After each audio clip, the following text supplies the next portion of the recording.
প্রবক্তা ঈশাইয়া গ্রন্থ থেকে পাঠ ৪১ অধ্যায় এবং ৪২ অধ্যায়। স্বয়ং ভগবানই সাইরাসের সর্বজয়ী রণ অভিযান ঘটাবেন। সাগরের যত দ্বীপ, সাগরকুলের যত দেশ আমার সামনে স্তব্ধ হয়ে দাঁড়াও এখন। জাতি বিজাতির সকলেই সাহসের বুকে বাঁধুক, সকলে এগিয়ে আসুক, যা বলবার বলুক। তোমরা আর আমি এসব বিচার নিষ্পত্তির জন্য সমবেত হই। বলো, পূব দেশের ওই মানুষটির অন্তরে সাড়া জাগিয়ে কে নিজের সেবা করার ধর্মময় আহ্বান তার কাছে জানিয়েছেন? কে তার হাতে যত বিজাতিকে সমর্পণ করেন, যত রাজাকে তার অধীনে আনেন? সে তো তরল চালিয়ে ধুলোয় মিশিয়ে দেন ওদের, তীর ধনুক দিয়ে বাতাসে তুষেরই মতো উড়িয়ে দেয় ওদের। সে তো ওদের পিছু পিছু ধাওয়া করে, নিজে অক্ষত থেকে এগিয়ে চলে। তার পা দুটো যেন পথের মাটি না ছুলেই চলে। বলো, এই তো কিছু করেছেন কে, ঘটিয়েছেন কে? সে তো তিনি, যিনি সেই আদিকাল থেকে সকল প্রজন্মকে জন্মের আহ্বান জানিয়ে আসছেন। এই আমি ভগবান, যিনি সেই প্রথম, যিনি সেই শেষ দিনে মানুষের সঙ্গেও থেকে যাব, যিনি, হ্যাঁ আমি সেই তিনি। সাগরের যত দ্বীপ, সাগরকুলের যত দেশ ওসব কিছু প্রত্যক্ষ করেছে, ভয়ও পেয়েছে। পৃথিবীর শেষ প্রান্তে মানুষও শিউরে উঠেছে। ওই তো আসছে ওরা, এগিয়ে আসছে ওরা। ওরা একে অন্যকে সাহায্য করেছে, যে যার সঙ্গীকে বলেছে অন্তরের সাহস ধরো। কারিগর শ্যাকরাকে ভরসা দিয়েছে, যে লোকটা হাতুড়ি মেরে ধাতুকে মসৃণ করেছে সে তাকেই ভরসা দিচ্ছে। নিয়াহিত ওপর সে আঘাত করেছে, ঝাড়াইয়ের কাজ দেখে সেও তো বলেছে ভালোই হয়েছে। সে পেরেক ঢুকে মূর্তিটা বসিয়েও দিচ্ছে যাতে নড়বড় না করে। কিন্তু তুমি ইসরায়েল, সেবক আমার, তুমি যাকব মনোনীত জন আমার, আমার বন্ধু আব্রাহামের বংশধর, ওগো তুমি। তোমাকে আমি তো জগতের সেই শেষ প্রান্ত থেকে এখানে এনেছি, ডেকে এনেছি জগতের সেই দূরতম সীমা থেকে। তোমাকে তো বলেইছি আমি, তুমি আমার সেবক। তোমাকে আমি তো মনোনীত করেছি, ঠেলে দিইনি দূরে। সুতরাং ভয় পেও না তুমি, আমি তোমার সঙ্গেই তো আছি। অমন করে উদ্বিগ্ন হইও না, আমি তো তোমার ঈশ্বর। তোমার শক্তি দিতে, তোমার নিত্য সহায় হতে আমি তো রয়েইছি। ন্যায় শক্তিতে বলিয়ান আমার এই ডান হাত দিয়ে আমি ধরেই আছি তোমায়। তোমার প্রতি ক্রোধে জ্বলে ওঠে যারা, তাদের সবাইকে লজ্জা লাঞ্ছনায় পেতে হবে। তোমার বিরোধিতা করে যারা, তাদের দশা হবে যেন তারা কোনো কিছুই নয়, বিলুপ্তই হবে তারা। তোমার সঙ্গে যারা নিয়ত বিবাদ বাধায়, তাদের সন্ধান করতে গিয়ে কোথাও আর পাবে না তাদের। তোমার বিরুদ্ধে যারা যুদ্ধ করে, তাদের দশা হবে যেন তারা কোনো কিছুই নয়, যেন তারা না থাকারই মতো। হ্যাঁ, এই আমি ভগবান, তোমার ঈশ্বর, যিনি তোমার ডান হাত ধরেই আছি আমি। এই আমি বলছি তোমায়, ভয় পেও না তুমি, তোমার নিত্য সহায় হতে আমি তো রয়েইছি। ভয় পেও না তুমি, নিতান্ত কেঁচড়ির সমান ওগো যাকব। ছাড় তুচ্ছ গো ইসরায়েল, তোমার নিত্য সহায় হতে এই তো আমি রয়েইছি। এ কথা ঘোষণা করেছেন স্বয়ং ভগবান। ইসরায়েলের পবিত্র জন, এই আমি তোমার মুক্তিদাতা। দেখো, তোমাকে এবার করে তুলব একটা মারণ ময়ের মতো, নতুন ধারালো দুমুখী কাঁটা দেয়া মারণ ময়ের মতো। সমস্ত পর্বত মাড়াই করে করে গুঁড়ো করে ফেলবে তুমি, তুষের মতো করে ফেলবে সমস্ত পাহাড়। তুমি তাদের ঝাড়াই করবে, আর হাওয়া তাদের উড়িয়ে নিয়ে যাবে দূরে। ঝোড়ো বাতাস চারিদিকে ছড়িয়ে দেবে তাদের। কিন্তু তুমি তখন ভগবানের কথা ভেবে আনন্দিত হবে, ইসরায়েলের সেই পবিত্র জনের কথা ভেবে গর্বিত হবে তুমি। যত দুঃখী দারিদ্র মানুষ ঘুরে বেড়াচ্ছে জলের সন্ধানে, কিন্তু কোথায় জল? তেষ্টায় শুকিয়ে আছে তাদের জীব। আমি ভগবান, আমি তো তাদের ডাকে নিজেই সাড়া দেব। আমি ইসরায়েলের ঈশ্বর, আমি কখনো তাদের ফেলে চলে যাব না দূরে। গাছপালাহীন উচ্চ ভূমিতে আমি উচ্চারিত করব যত নদ নদী, নতুন নতুন উৎস বয়ে দেব উপত্যকার বুকে।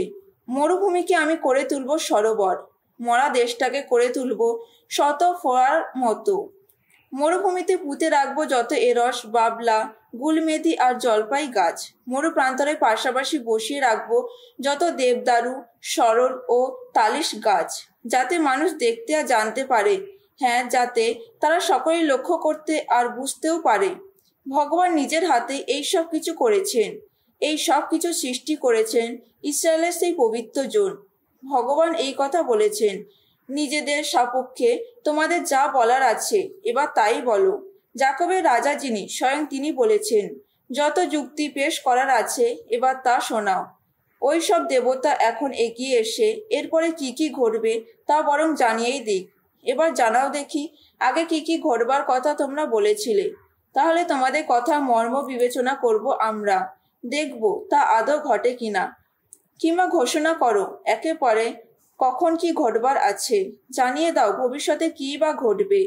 তবেই তো বুঝতে পারবো আমরা তোমরা সত্যিই দেবতা। ভালো মন্দ যাই হোক, একটা কিছু করো। তাই দেখে আমরা যেমন সবাই যেন ভীত সম্ভ্রান্ত হয়ে পড়ি। কিন্তু তোমরা তো কোনো কিছুই নও। তোমাদের কৃতকর্ম বলতে তো কোনো কিছুই নেই। তোমাদের মান্য করা সে তো ঘৃণ্য অপমান। উত্তরে একজনের অন্তরে আমি সাড়া জাগিয়েছি, আর সেই তো এসেছে, সেই উদাচালেরই একজন, যে আমার নাম স্মরণ করে থাকে। সে শাসকদের এমনভাবে দু পায়ে মারিয়ে দিয়ে যায় যেন শুধুই কাদামাটি তারা। কুমোর যেমন করে এঁটেল মাটি পা দিয়ে পিষে থাকে। তোমাদের কেই বা সেই আদিকাল থেকে ওই ঘটনার কথা জানিয়ে দিয়েছেন, যাতে আমরা তা জেনে রাখতে পারি। কে আগে থেকেই তা জানিয়ে দিয়েছেন, যাতে আমরা বলতে পারি সে তো ঠিক কথাই বলেছেন। কিন্তু না, কেউই তা জানায়নি, কেউই তা আগে থেকে ঘোষণা করেনি, কেউই বা তোমাদের কিছু বলতে শোনেনি কখনো। আমিই তো প্রথম সিয়নকে বলেছিলাম, ওই দেখো, ওই তো আসছে তারা। আমি নিজেই সেদিন জেরুসালেমের কাছে মঙ্গলবার্তার এক দূতকে পাঠিয়েছিলাম। আমি তো চেয়েই আছি, কই সামনে কেউ তো নেই, ওদের মধ্যে উপদেষ্টা হওয়ার মতো একজনও তো নেই। আমি ওদের কোনো প্রশ্ন করলে উত্তর দেওয়ার মতো একজনও তো নেই। আসলে সকলেই ওরা মায়া মরীচিকা। ওদের কৃতকর্ম বলতে আদৌ কিছু নেই। ওদের ওই যত মূর্তি শুধু হাওয়া, শুধু শূন্যতা। এই দেখো আমার সেবক, যাকে সযত্নে ধরেই আছি আমি। এ আমার মনোনীত জন, আমার প্রাণের প্রীতিভাজন। এর ওপর আমি তো অধিষ্ঠান রেখেছি আমার আত্মিক প্রেরণা। এ তো জাতি বিজাতির সবার কাছে ন্যায় নীতির আদর্শ প্রকাশ করবে। এ কোনো চিৎকার করবে না, গলা চড়িয়েও কথা বলবে না, পথে ঘাটে নিজের কণ্ঠস্বর শোনাতেও যাবে না, থেতলানো নল গাছ এ ছিঁড়ে ফেলবে না, টিমটিমে সলতেও নিভিয়ে দেবে না। এ তো বিশ্বস্তভাবে ন্যায় নীতির আদর্শ প্রকাশ করবে। মনে মনে কখনো দুর্বল হবে না, ভেঙেও পড়বে না। এ যতদিন না পৃথিবীর বুকে ন্যায়নীতি প্রতিষ্ঠা করে, সাগরের যত দ্বীপ, সাগরকুলে যত দেশ এর শিক্ষাবাণী শোনবার আশায় বসে আছে। এ কথা বলেছেন স্বয়ং ঈশ্বর ভগবান। গোটা আকাশটাকে যিনি সৃষ্টি করেছেন, তার দিয়েছেন বিস্তার। যিনি পৃথিবী ও পৃথিবীতে যা কিছু জন্মায় সব কিছুই পূর্ণরূপ দিয়েছেন। যিনি শ্বাসবায়ু দিয়েছেন ওই অগণ্য জগৎরাশির অন্তরে। ভূচর সবারই মধ্যে যিনি জাগিয়ে তুলেছেন প্রাণের স্পন্দন।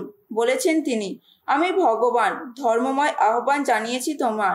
তারপর আমি তোমার হাতে ধরেই রেখেছি, গড়েই তুলেছি তোমায়। তোমাকে করে তুলেছি ওই অগণ্য মানুষের সঙ্গে আমার এক সন্ধির বন্ধন। করেছি তোমার বিজাতির আলো, যাতে তুমি অন্ধের দৃষ্টি খুলে দাও। যত বন্দীকে কারাগারে থেকে অন্ধকারে পড়ে থাকা যত মানুষকে ওই রুদ্ধ ঘর থেকে বের করে আনো। ভগবান তো আমি, ভগবানই আমার নাম। আমার মহিমা অন্য কাউকে দিতে, আমার প্রাপ্য সম্মান খোদাই করা যত দেবমূর্তিকে দিতে রাজি নই আমি। শোনো, যা যা ঘটবার কথা আগে বলা হয়েছিল তা তো ঘটে গেছে। এবার নতুন কিছু ঘটবার কথা আমি জানিয়ে রাখছি। তোমাদের কাছে ঘোষণা করছি ওইসব কিছুর সূচনার আগেই। তোমরা সমুদ্র পাড়ি দাও যারা, এবং সমুদ্রে রয়েছে যত প্রাণী, সাগরের যত দ্বীপ, সাগরকুলে যত দেশ এবং সেখানকার অধিবাসী যারা, তোমরা সবাই ভগবানের উদ্দেশ্যে গাও আজ নতুন গীতিকা। পৃথিবীর শেষ প্রান্ত থেকে গাও তার বন্দনা গান। জয়গানের সবর হয়ে উঠুক মরুভূমি ও মরুভূমির যত শহর, কেদার জাতির সমস্ত জনপদ, সেলাই মানুষ যারা, তাদের কণ্ঠ ফেটে উঠুক আনন্দ চিৎকারে। যত পর্বত শিখর থেকে তারা জয়ধ্বনি তুলুক, ভগবানের মহিমা কীর্তন করুক সবাই। সাগরের যত দ্বীপে, সাগরকুলে যত দেশে, সকলেই তার বন্দনা করুক। ভগবান এবার পরাক্রমী বীরের মতোই অভিযান করতে বেরোবেন। তিনি তো যোদ্ধার মতোই অন্তরে উদ্দীপনা জাগিয়ে তুলেছেন। চিৎকার করেছেন তিনি, তুলেছেন রণহুঙ্কার। শত্রুদের বিরুদ্ধে তার কি দারুণ বিক্রম। বলেছেন তিনি, বহুদিন ধরে আমি থেকেছি নীরব, নিশ্চুপ থেকেছি, নিজেকে সংযত রেখেছি, কিন্তু এখন প্রসব বেদনায় কাতর কোনো নারীর মতো আর্তনাদ করছি আমি। কষ্টে নিঃশ্বাস নিচ্ছি, হাঁপিয়ে পড়েছি আমি। এবার যত পাহাড় পর্বত তছনছ করে দেব আমি, শুষ্ক করে দেব সেখানকার সবুজ যা কিছু। নদ নদীর বুকে বালুচর জাগিয়ে তুলব আমি, শুকিয়ে দেব যত জলাশয়। অন্ধদের দিয়ে যাব এমনই পথ দিয়ে, সে পথ জানেই না তারা। এমনই রাস্তা দিয়ে হাঁটাবো তাদের, যা জানেই না তারা। তাদের সামনে যে অন্ধকার, তা করে তুলব আলো। বন্ধু যত স্নান করে দেব মসৃণ সমান। এই যা কিছু বললাম তা সবই করব আমি, না করে ফেলে রাখবো না কিছুই। কিন্তু যারা খোদাই করে যত দেবমূর্তির উপর ভরসা করে থাকে, যত ঢালাই করা বিগ্রহকে বলে থাকে তোমরা আমাদের দেবতা, তাদেরই ফিরিয়ে দেয়া হবে। লজ্জায় নীল হবে তারা। তোমরা বধির যারা কানে শোনোই না এবার, তোমরা অন্ধ যারা চোখে চেয়ে দেখোই না এবার। কে না আর অন্ধ তোমার সেবকের মতো, আমার পেরুদূতের মতো কে আর বধির? ওই যাকে কাছে টেনেছি আবার, ওর মতো অন্ধ আর কেই বা আছে? ভগবানের ওই সেবকের মতো অন্ধ আর কেই বা আছে?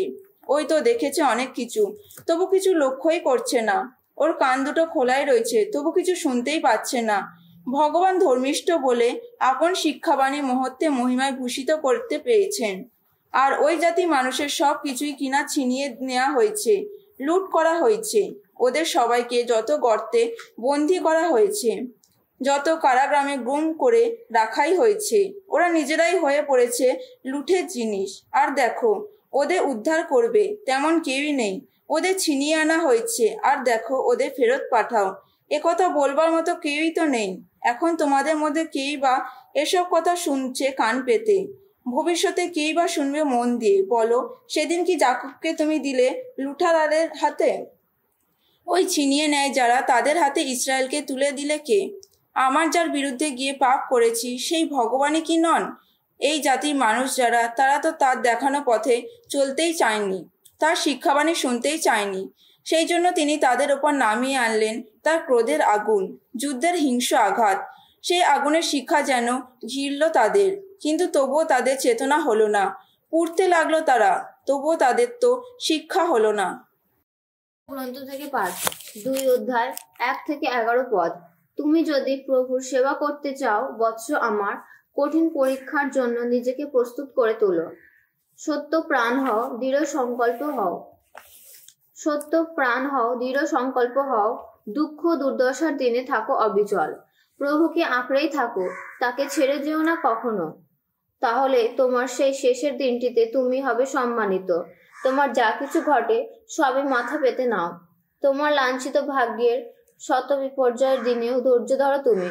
সোনাকে তো আগুনে ফেলেই যাচাই করা হয়, তেমনি প্রভুর অনুগ্রহ ভাজন যারা, তাদের তো লাঞ্ছনার অগ্নিকুণ্ডেই যাচিয়ে নেওয়া হয়। প্রভুতে ভরসা রাখো, দেখো তোমার পাশে এসে দাঁড়াবেন তিনি। সোজা সরল পথ ধরে এগিয়ে চলো তুমি, আর তোমার যত আশা রেখে দাও প্রভুরই চরণে।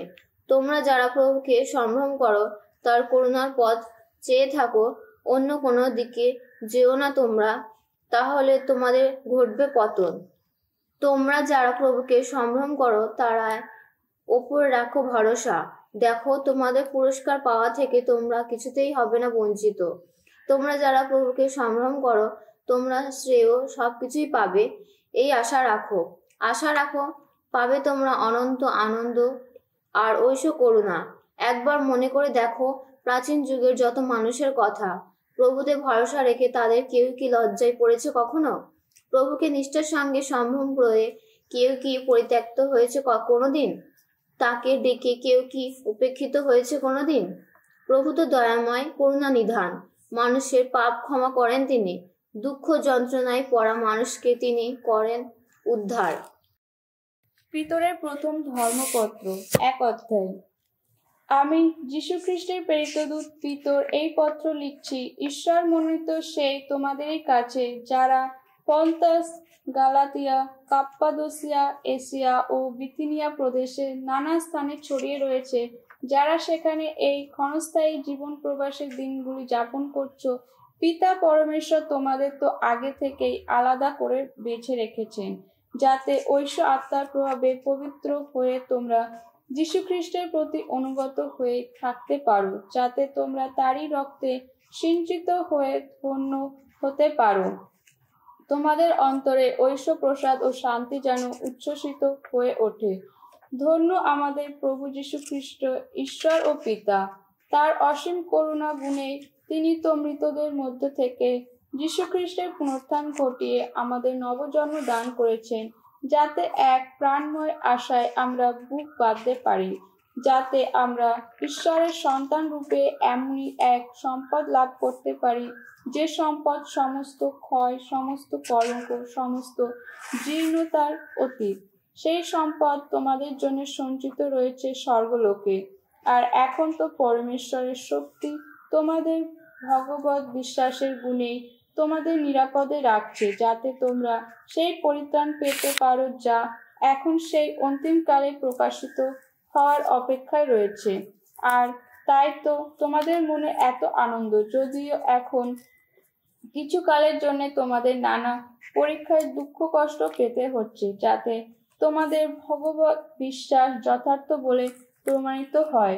এমন বিশ্বাস সে তো নশ্বর সোনার চেয়ে অনেক মূল্যবান, যদিও সোনাটা তো আগুনে যাচাই করা হয়।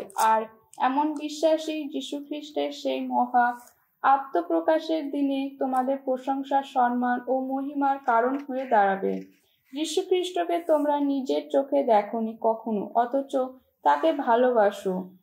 এখনো তাকে দেখতে পাচ্ছ না, অথচ তার প্রতি বিশ্বাস রাখছো, আর তাই অনির্বচনীয় মহিময় আনন্দে তোমরা পুলকিত, কারণ তোমাদের সেই বিশ্বাসের অভীষ্ট ফল অর্থাৎ তোমাদের আত্মার পরিত্রাণ তোমরা যে পেয়ে চলেছ। তোমাদের জন্য সঞ্চিত ঐশ্বদান সম্পর্কে যেসব প্রবক্তা ভবিষ্যৎবাণী করে গেছেন, তারা তো এই পরিত্রাণের বিষয়ে এত অনুসন্ধান, এত অন্বেষণ করেছিলেন। খ্রিস্টের সেই পরম আত্মা, যিনি তাদের অন্তর্নিবাসী, সেই পরম আত্মা যখন খ্রিস্টের জন্য সঞ্চিত যন্ত্রণা ও তার পরবর্তী বিচিত্র মহিমার কথা আগে থেকে ঘোষণা করতেন, তখন তারা বুঝতে চেষ্টা করতেন যে তিনি কোনো সময় আর কোনো পরিস্থিতির কথা বলতে চাইছেন। পরমেশ্বর তাদের কাছে এই কথা অলৌকিকভাবে জানিয়েছিলেন যে তারা নিজেদের জন্য নয়, তোমাদের জন্য ওই সত্য ঘোষণার কাজ করেছেন। আর এখন স্বর্গ থেকে প্রেরিত পবিত্র আত্মা প্রেরণায় যারা তোমাদের কাছে মঙ্গল সমাচার প্রচার করছেন, তারা সেই সত্যের বাণী তোমাদের কাছে ঘোষণা করেছেন। সেই সত্যকে প্রত্যক্ষ করবার জন্য স্বর্গদূতেরাও তো ব্যাকুল। তাই তো তোমরা এখন ঈশ্বরের কাজ করার জন্য মনে মনে আগে থাকতে তৈরি হয়ে থাকো। তোমরা মিতাচারী হও। যীশু খ্রিস্টের সেই মহা আত্মপ্রকাশের দিনে যে ঐশ্বদান তোমাদের হাতে তুলে দেওয়া হবে, তোমরা বরং মনে প্রাণে সেই ঐশ্বদান পাবার আশায় থাকো, পরমেশ্বরের অনুগত সন্তান হয়ে থাকো। তোমরা আগে তোমাদের সেই অজ্ঞতার দিনে তোমরা যেসব কামনা বাসনা অন্তরে পোষণ করতে, আজ তার প্রভাবে তোমরা আর নিজেদের গড়ে উঠতে দিও না, বরং যিনি তোমাদের আহ্বান করেছেন তিনি নিজে যেমন পবিত্র, তোমরাও তেমনি তোমাদের সব আচার আচরণে পবিত্রই হয়ে ওঠো। শাস্ত্রে তো লেখাই আছে, তোমরা পবিত্র হও, কারণ আমি নিজেই যে পবিত্র। তাছাড়া কোনো পক্ষপাতিত্ব না করে যিনি প্রত্যেককে তার কাজকর্ম অনুসারেই বিচার করে থাকেন, তাকে যখন তোমরা পিতা বলেই ডাকো, তখন যতদিন এই জগতে তোমরা প্রবাসী হয়ে থাকো, ততদিন অন্তরে ভগবদ্ভীতি নিয়েই জীবনযাপন করো। একথা তো জানোই, তোমাদের সেই পৈতৃক ঐতিহ্যের অনুসরণে তোমরা আগে যে আশার জীবন যাপন করতে, তার হাত থেকে তোমাদের রক্ষা করার জন্য মুক্তিপণ হিসাবে যা দেওয়া হয়েছে তা রূপ বা সোনার মতো ক্ষয়শীল কোনো কিছুই নয়, বরং সেই মুক্তিপণ হলো সেই মহামূল্য রক্ত, যিনি ছিলেন বলির এক নির্দোষ নিষ্কলঙ্ক মেষশাবকের মতো। সেই খ্রিস্টের রক্ত আগে থেকে জগৎ সৃষ্টির আগে মনোনীত হয়েছিলেন তিনি, আর এখন সেই অন্তিমকালে তোমাদের জন্য আবির্ভূত হয়েছেন। তারই দ্বারা তোমরা সেই পরমেশ্বরের প্রতি বিশ্বাসী হয়ে উঠেছ, যিনি তাকে মৃতদের মধ্য থেকে পুনরুত্থিত করে মহিমান্বিত করেছেন। তাই তোমাদের বিশ্বাস ও আশা এখন পরমেশ্বরকে ঘিরে। সত্যকে মেনে নিয়ে তোমরা নিজেদের আত্মাকে পবিত্র করে তুলেছ, যাতে তোমরা সকলকে আন্তরিকভাবে ভাইয়ের মতোই ভালোবাসতে পারো। তাই পরস্পরকে তোমরা অন্তর থেকে মনে প্রাণে ভালোবেসো। তোমরা তো ক্ষয়শীল কোনো বীজ থেকে নয়, বরং অক্ষয় এক বীজ থেকে নবজন্ম পেয়েছ। তা পেয়েছ পরমেশ্বরের সেই প্রাণময়, সেই নিত্যস্থায়ী বাণীরই শক্তিতে। শাস্ত্রে তো বলাই হয়েছে, যা কিছু দৈহিক তা তৃণেরই মতো, তার যা কিছু শোভা সে তো ঘাস ফুলেরই মতো। তৃণখণ্ড শুকিয়ে যায়, ফুলও ঝরে যায়, কিন্তু প্রভুর বাণী সে তো থাকে চিরদিন। আর এই বাণী সেই মঙ্গল সমাচার যা তোমাদের কাছে প্রচার করা হয়েছে।